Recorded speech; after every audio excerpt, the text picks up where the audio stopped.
అక్రమంగా తరలిస్తున్న 13 ఎర్రచందనం దుంగలను శ్రీ సత్యసాయి జిల్లా కదిరి అటవీశాఖ అధికారులు స్వాధీనం చేసుకున్నారు. నల్లచెరువు మండలం పెద్ద ఎల్లంపల్లి వద్ద జాతీయ రహదారిపై అటవీశాఖ అధికారులు వాహనాల తనిఖీలు చేపట్టారు.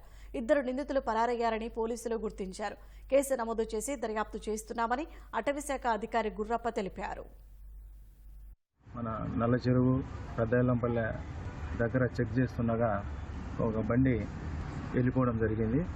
అది ఆ బండి దగ్గరికి పోయి చూడగా అది లాక్ చేయబడింది. మా డ్రైవర్ సాయంతో ఆ లాక్ను తీసి చూడగా లోపల 13 ఎర్రచందనం చెప్పుడు చేసిన దుంగలు కనిపించినవి. అవి మా సిబ్బంది ఆఫీస్కి తీసుకురావడం జరిగింది. 2 పారిపోయినారు. దాంట్లో నుంచి వాళ్ళు దొరికింటే కన్నా మనకు ఏ ఏరియా నుంచి వచ్చినది తెలిసేది కంపల్సరీ. దాని ఇన్వెస్టిగేషన్ జరుగుతూ ఉంది.